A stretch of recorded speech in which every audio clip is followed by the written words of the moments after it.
You will hear a number of different recordings and you will have to answer questions on what you hear. There will be time for you to read the instructions and questions and you will have a chance to check your work. All the recordings will be played once only. The test is in 4 sections. At the end of the test, you will be given 10 minutes to transfer your answers to an answer sheet. Now turn to Section 1. Section 1. You will hear 2 teachers, Andrew and Katie, discussing the coming excursion of their language class. First, you have some time to look at questions 1 to 6.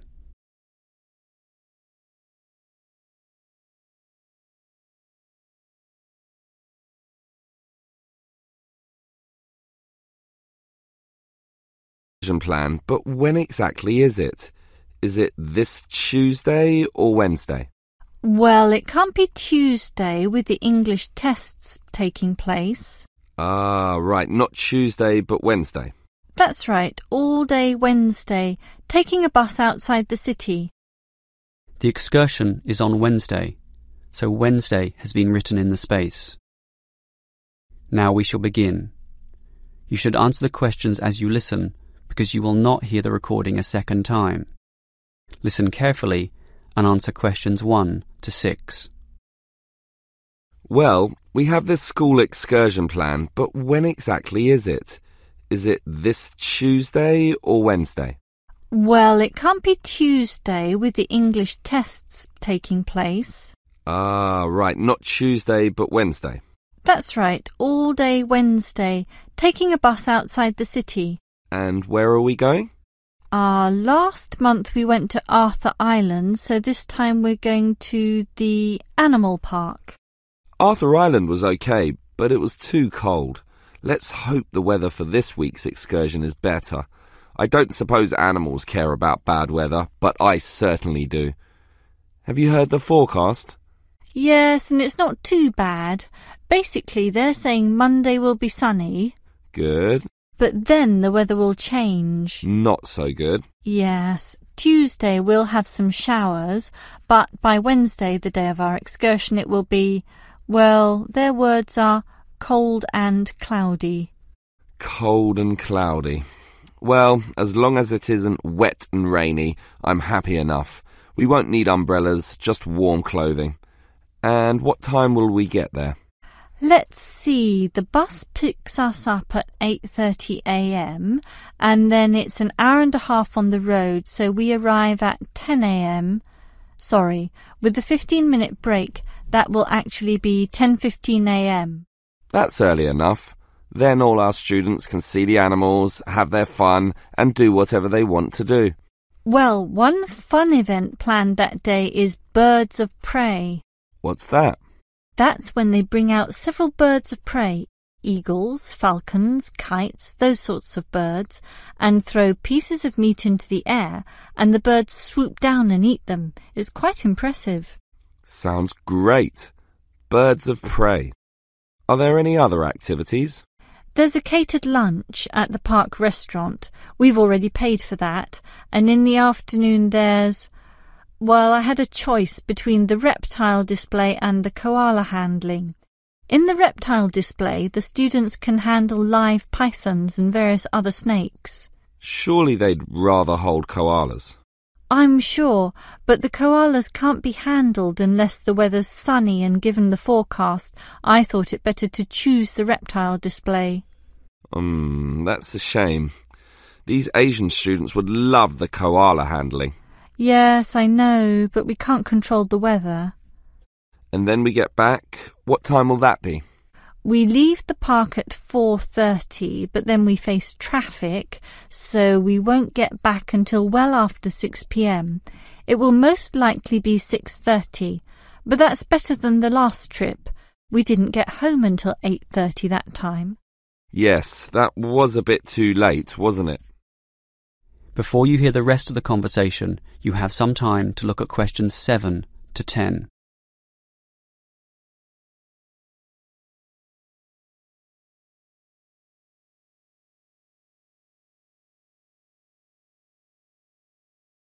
Now listen and answer questions 7 to 10. Andrew, I understand you've been doing some research regarding the breakdown by nationality of our student body. That must have produced some interesting results. You're right. I got some statistics from head office. I would imagine that most of our students are either Japanese or Chinese. You imagine right. But it's the Chinese who constitute the majority, but only just. I had thought Koreans might be second, but it's actually the Japanese, quite close behind. It's somewhat surprising, but obviously all those study tours that our university markets in Japan are bringing in students. What's the breakdown exactly? Japanese are a quarter of the whole, which is considerable. Last year they were only 16%, so that market has grown nicely. The only other proportions of some weight are the Indonesians and Koreans, about the same. Indonesians at 15% and the Koreans are a little higher, not like last year when they were less than 10%. I thought we'd have more Indonesians than Koreans. Well, as I said, they're about the same. Just like the Saudi and Thai student numbers, almost the same also, both just under 10. Which one is bigger? Thai students number just a fraction more. As for the other nationalities, collectively they're only 3%, so it wasn't worth giving each of them a separate category. I just grouped them under other. That's Vietnamese, South American, a couple of Russians, and so on. That is the end of section 1. You now have half a minute to check your answers.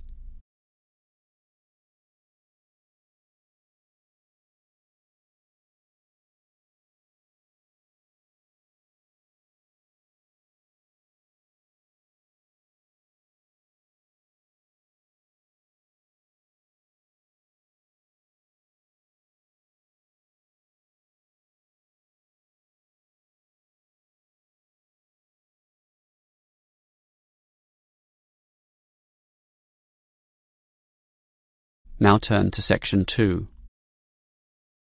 Section 2. You will hear a representative from Easy Travel Travel Agency explaining to some customers the benefits of her company.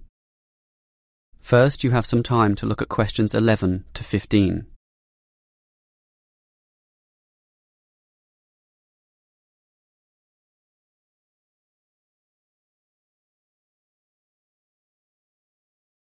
Now listen carefully and answer questions 11 to 15. Hello everyone. Now you're here because you're interested in travel, right? And you're in the right place. For Easy Travel we have the best deals for the best locations. We specialise in eco-travel, or holidays designed to get you amongst nature, ignoring the hustle and bustle of big cities. So whether you want to hike in Nepal, as many people do, or follow some jungle paths in the rainforests of Queensland, we can give you the best deal. If you look at our office here, you'll see our overseas consultants.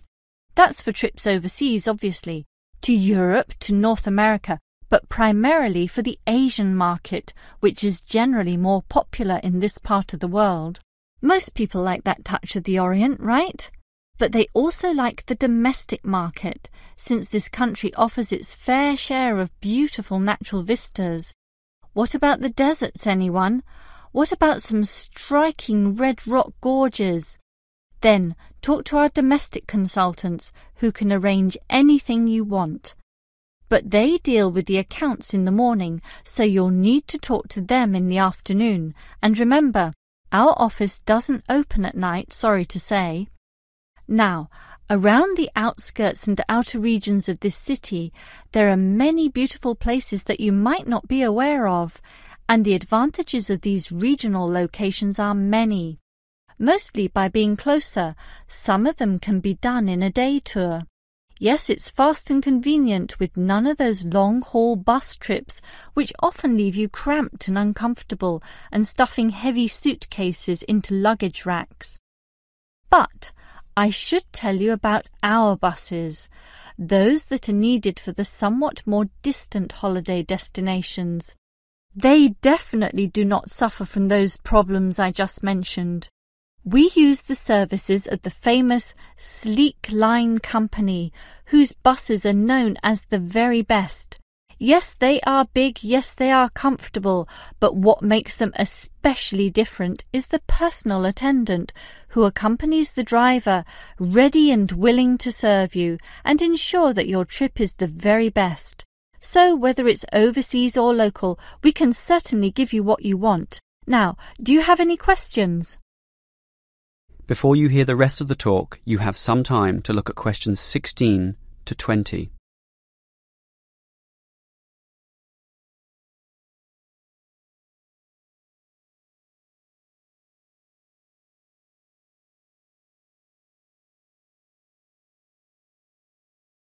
Now listen and answer questions 16 to 20.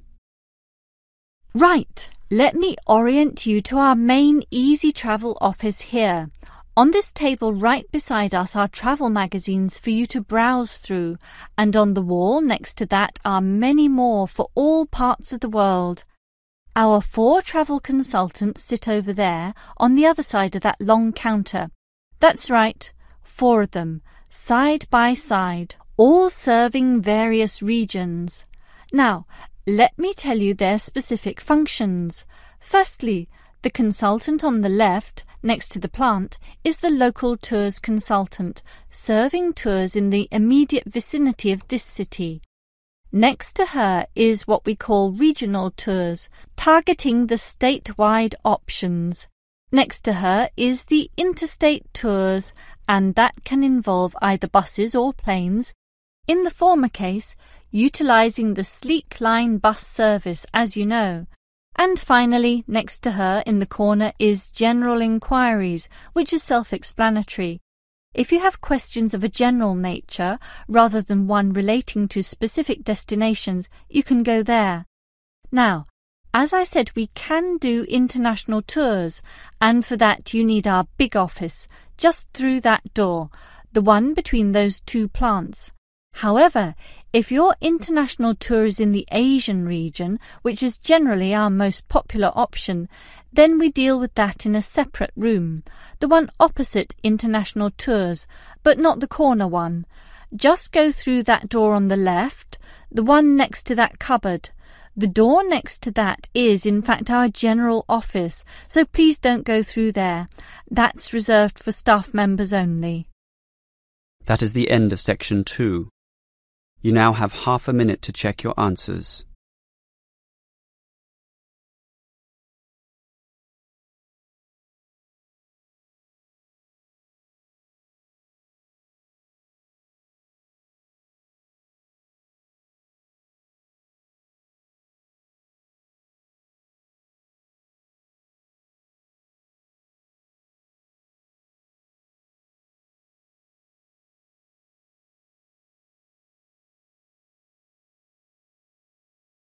Now turn to Section 3. Section 3.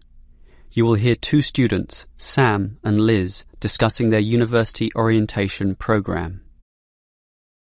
First, you have some time to look at questions 21 to 24.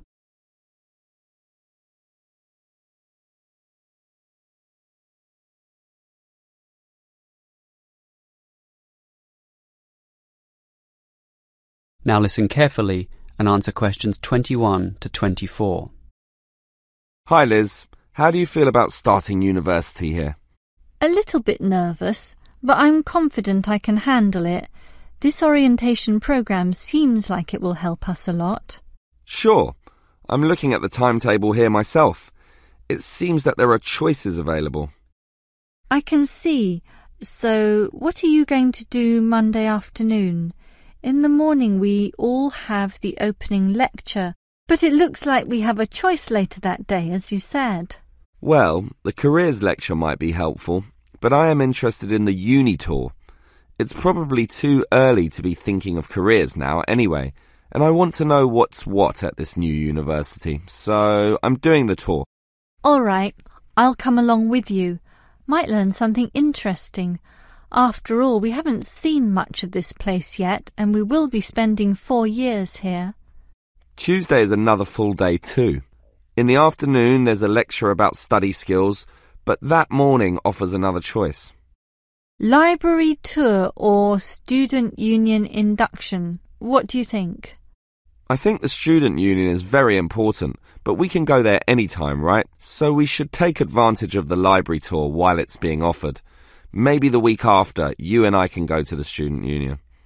Library it is then. Now, Wednesday has a free session in the morning, but after lunch there's a choice between visiting the computer lab or attending a lecture on our legal rights. Well, law and rights are important, but computers are the basis of everything these days. So I'm going to the computer lab. Don't you think knowing our legal rights is equally, if not more important? We live in a very litigious and complex society now. Sure, but it's something we can pick up later, so let's leave that one out. OK. Let me see the timetable.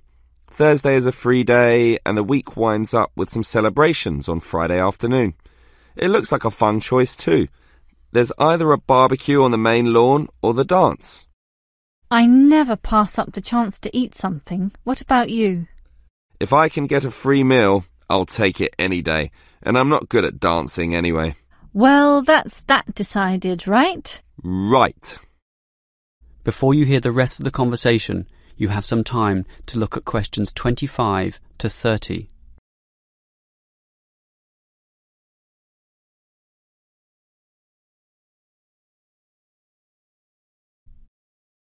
Now listen and answer questions 25 to 30. Guess what, Liz?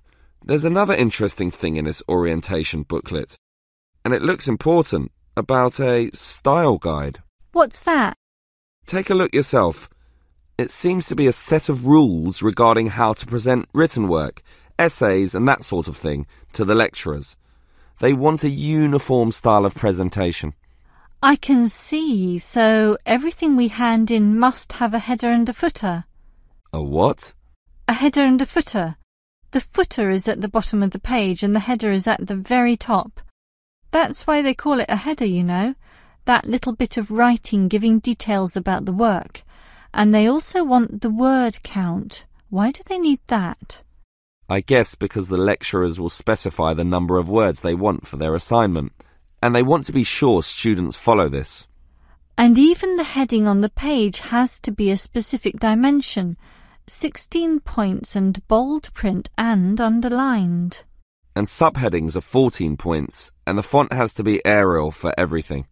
Yes, the main text is Arial too, as you said, and the size is 12 points, with the header and footer being slightly smaller at 10 points each. Well, it seems logical. The size of everything is in proportion to its importance. But why do they need the spacing of the main text to be 1.5? The header and footer are different. They're only single-spaced. Probably to allow the teacher to insert comments or corrections, or just to make it all more readable, I suppose. And we need wide margins on the left, right, top and bottom, probably for the same reason. Lots of space to allow the addition of comments. That's a bit scary, actually. It seems to assume we will be making mistakes. And look what they want in the header and footer. The header has the name of the work. Not the name of the teacher? No, the work, but surely the teacher's name must go somewhere. Ah, here it is. It goes in the footer. OK, I'd say this is all logical. If a page is lost, say falls to the floor, then with all this information it can always be traced back to the teacher involved. Right. As you say, all very logical. That is the end of section 3. You now have half a minute to check your answers.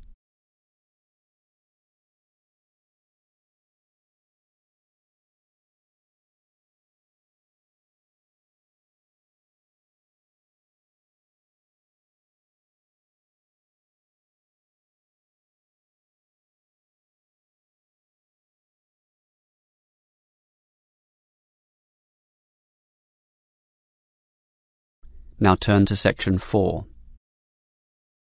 Section 4. You will hear a lecturer discussing public parks. First, you have some time to look at questions 31 to 34.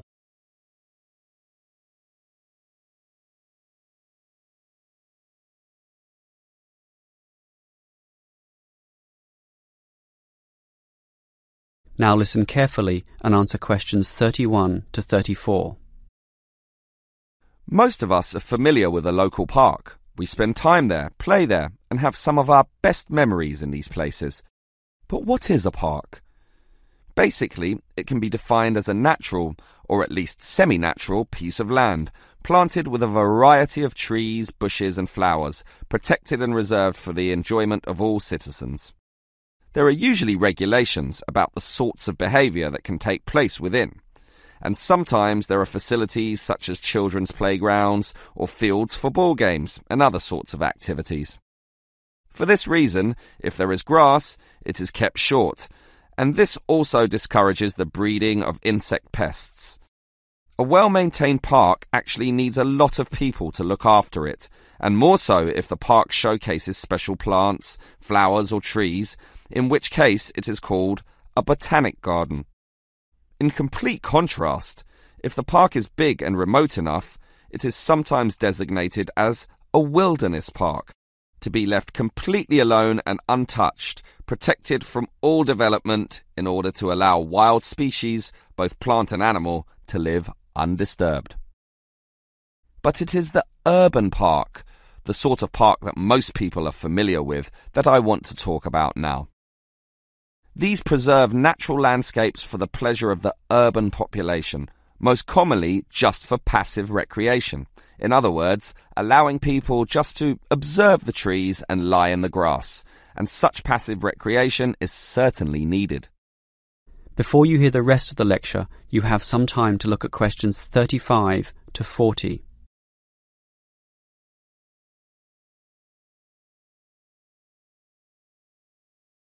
Now listen and answer questions 35 to 40. Continuing on the subject of parks, it might surprise you to know that once there were none. 1,000 years ago, there was no need, since there were already extensive open spaces, forests and wilderness surrounding most cities and towns, for example in Europe. These dark, dank forests were large and even dangerous, full of wild animals and with the potentially fatal result of getting lost. Hence, fairy tales evolved about witches living in these areas and the wolves and bears which could threaten young children. However, with the rapidly increasing human population, the original wilderness and natural open spaces were intruded upon. Forests were cut down as population spread, and with them, urban pollution and further deforestation. But it was only with the advent of the Industrial Revolution that people realized natural areas needed to be preserved to give the populace access to the sort of nature that was fast disappearing due to the uncontrolled development and demand for resources. The first park expressly designed for that purpose is usually considered to be Prince's Park in Liverpool. This was in 1841 on land donated to the public by a rich iron merchant. With such a generous donation, worth about £50,000, the council decided to invest £5,000 of its own money in making it look good. Consequently, they hired a landscape designer, Joseph Paxton, who designed twisting turning pathways among shade-giving trees, all based around a central lake. In many ways, it became the prototype for all later large parks, including the famous Central Park in New York. But if we were to pick the park that most people are familiar with, it would be the much smaller neighbourhood park. These can be tiny, but by being in the midst of extensive development and dense populations, they are increasingly seen as a refuge, where one can get a glimpse of true nature. Many psychologists now maintain that this glimpse is necessary, for ultimately, as a species, we have an innate affinity for nature, and the concrete urban zoo clashes with our inner being. This has seen the rejuvenation of many urban parks that were once left to decay, for example, in New York or London, and indeed some cities such as Melbourne are known all over the world for their abundance of carefully maintained parks, including a world-famous botanic garden. That is the end of section 4. You now have half a minute to check your answers. That is the end of the listening test. In the IELTS test, you would now have 10 minutes to transfer your answers to the answer sheet.